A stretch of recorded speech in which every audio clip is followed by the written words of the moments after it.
Selamat datang kembali di channel ini bagi Bapak Ibu Saudara-saudara yang setia mendengarkan firman Tuhan. Saya berdoa semoga kita dalam keadaan sehat dan diberikan kekuatan oleh Tuhan. Dan bagi Bapak Ibu Saudara-saudara yang baru bergabung di channel ini, dapat subscribe channel ini supaya menambah lagi tentang pengetahuan kita dalam isi Alkitab. Saat ini kita akan membahas tentang dosa yang tidak ada ampun bagi kita manusia. Ya, kita akan bahas dosa yang tidak dapat diampuni sekalipun kita menangis. Pertanyaan pertama adalah, dosa apakah itu sehingga disebut dosa yang tidak dapat diampuni? Atau jangan-jangan kita telah melakukan dosa yang tidak dapat diampuni? Salah satu sikap yang jelek dari orang Kristen adalah terlalu percaya diri. Mengapa? Karena ketika kita diselamatkan oleh iman, kebiasaan orang Kristen ini adalah, saya kan sudah diselamatkan, gak mungkin lagi berbuat dosa. Ya kalaupun berdosa saat ini ya Tuhan akan mengampuni itu, toh ujung-ujungnya kita akan diselamatkan.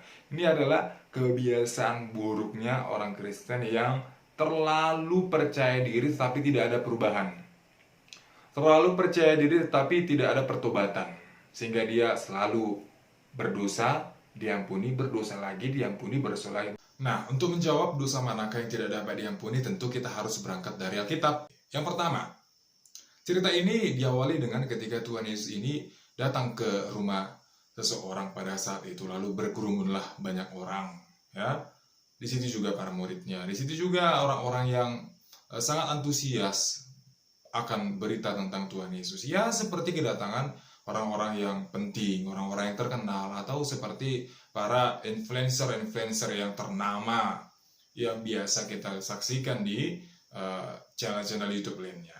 Banyak orang lain sangat menanti-nantikan tentang Tuhan Yesus, pengajaran apa yang akan diajari di rumah itu, sehingga banyak orang akan mendengarkan. Sebagian daripada kerumunan itu disebutkan di situ jugalah kaum keluarga Tuhan Yesus. Kaum keluarga bisa berarti kaum dari Nazaret, atau bisa kita sebut sepupu yang berasal juga dari Nazaret, atau bisa juga kita katakan kaum keluarga ini adalah saudara-saudara Tuhan Yesus yang lahir juga dari Maria sebagai ibunda dari Tuhan Yesus. Lalu kaum keluarga Tuhan Yesus ini mengatakan bahwa Tuhan Yesus sudah tidak waras lagi. Itu dikatakan kepada orang-orang yang berkerumun pada saat itu. Orang-orang yang berkerumun di luar juga mendengarkan hujatan keluarganya, bahwa mereka mengatakan Tuhan Yesus itu tidak waras lagi. Tapi yang penting Bapak Ibu Saudara-saudara, yang patut kita perhatikan adalah tidak ada respon Tuhan Yesus mendengar hujatan dari kaum keluarganya sendiri. Tidak ada. Tidak mengatakan bahwa Tuhan Yesus itu mengutuk. Tidak. Tidak mengatakan bahwa Tuhan Yesus itu tidak mengampuni dosa saudara-saudaranya. Tidak. Tetapi tidak ada respon apapun dari Tuhan Yesus mendengar hujatan dari kaum keluarganya. Maka ketika Tuhan Yesus tidak merespon hujatan dari kaum keluarganya, dapat kita katakan bahwa hujatan ini adalah hujatan yang masih diampuni oleh Tuhan Yesus.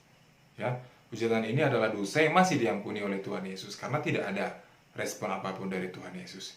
Maka kita juga sebagai orang yang percaya kepada Tuhan Yesus bisa meniru apa yang dilakukan oleh Tuhan Yesus dalam firman Tuhan. Sekalipun kita dihujat, sekalipun kita dihina, mari untuk meniru apa yang Tuhan Yesus lakukan tanpa merespon apapun, tanpa merespon hujatan orang lain, tanpa membalas hujatan orang lain. Kenapa? Karena Tuhan Yesus saja masih mengampuni hujatan saudara-saudaranya. Bagaimana mungkin kita tidak mengampuni hujatan saudara-saudara kita yang masih satu keluarga dengan kita, yang masih satu keturunan dengan kita. Mari kita tiru besarnya hati Tuhan Yesus untuk mengampuni saudara-saudaranya. Demikian juga dengan kita. Mari kita saling mengampuni kepada orang-orang yang menghujat diri kita masing-masing. Namun cerita berbeda ketika ahli Taurat datang pada saat itu dalam kerumunan itu dan mengatakan tanpa basa-basi bahwa Tuhan Yesus mengusir setan dengan penghulu setan. Artinya Yesus dirasuki setan dalam mengusir setan. Ini adalah hujatan dari kaum ahli Taurat kepada Tuhan Yesus. Mari kita telah Bapak Ibu Saudara-saudara, apa maksud dari perkataan ahli Taurat pada saat itu. Ketika ahli Taurat mengatakan bahwa dengan penghulu setan Tuhan Yesus mengusir setan, ahli Taurat mengatakan bahwa mereka menghubung-hubungkan apa yang dikerjakan Tuhan Yesus berhubungan dengan apa yang dikerjakan setan.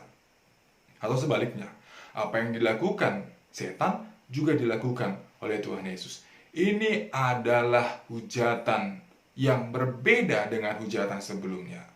Orang ahli Taurat menghubung-hubungkan apa yang dikerjakan Tuhan sama dengan apa yang dikerjakan setan.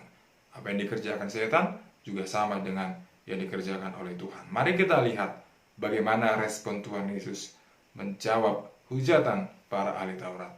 Salah satu respon Tuhan Yesus untuk menjawab hujatan ahli Taurat mengatakan, jika suatu rumah tangga terpecah-pecah, maka rumah tangga itu tidak dapat bertahan. Jawaban Tuhan Yesus ini menjelaskan kepada ahli Taurat bahwa tidak mungkin rumah tangga Allah sama dengan rumah tangga setan. Atau tidak mungkin Tuhan tinggal bersamaan dengan setan. Itu tidak mungkin. Maka Tuhan Yesus mengatakan demikian, menghubungkan dengan suatu rumah tangga.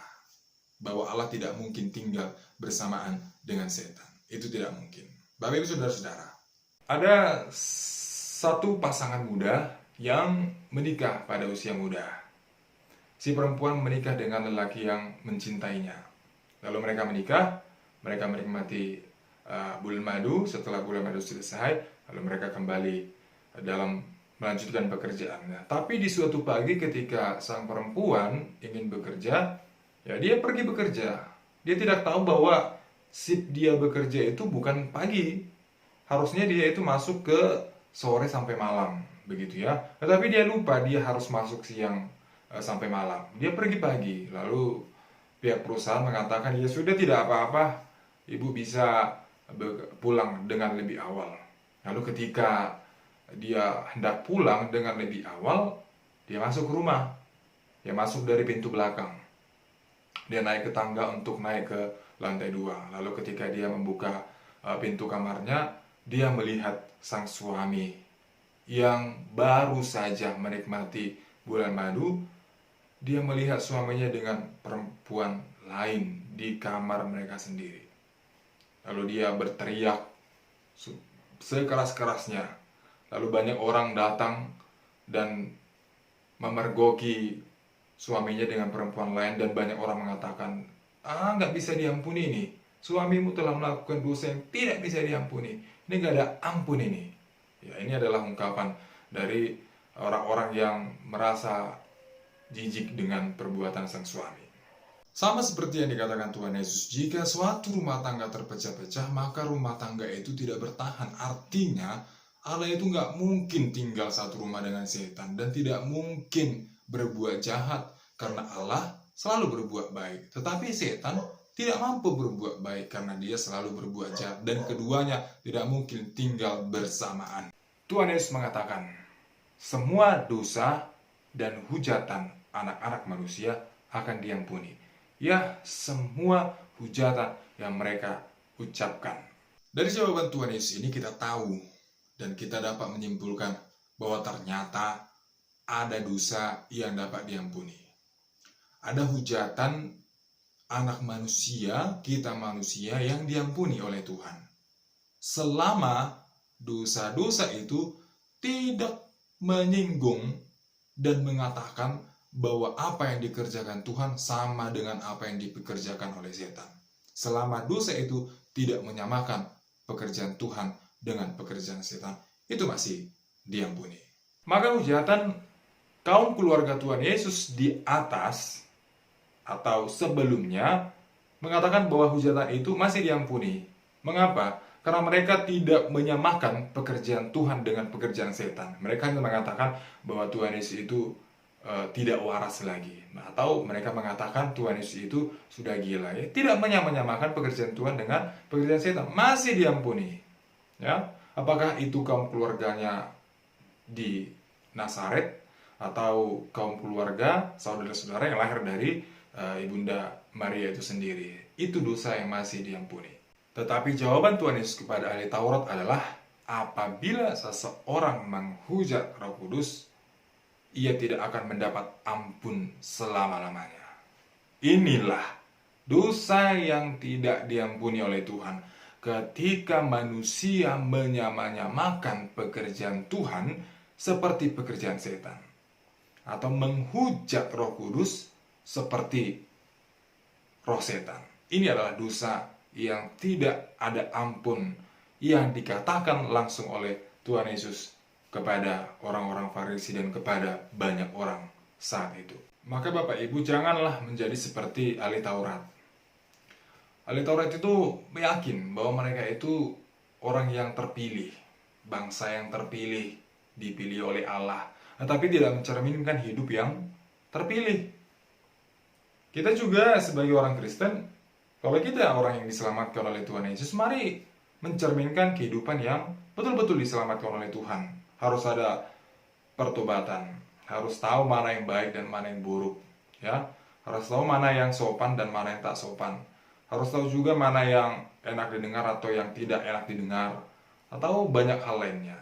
Kita sebagai orang yang percaya harus tahu membedakan keduanya, mana yang baik dan mana yang jahat. Tidak menyamakan yang baik seperti yang jahat, atau menyamakan yang jahat seperti yang baik. Tidak. Oleh karena itu, jauhkanlah diri kita dari yang namanya menghujat. Kalau kita menghujat, ibarat seperti menuduh orang lain dengan satu jari. Kita tunjuk satu jari kepada orang lain, tapi 4 jari kita itu mengarah ke kita. Kamu gila. Padahal satu jari ke mereka. Ketika kita mengatakan kamu gila, 4 jari mengarah ke kita. Jadi, yang mau dikatakan, jangan lagi menghujat. Jangan lagi mengatakan hal-hal yang tidak baik.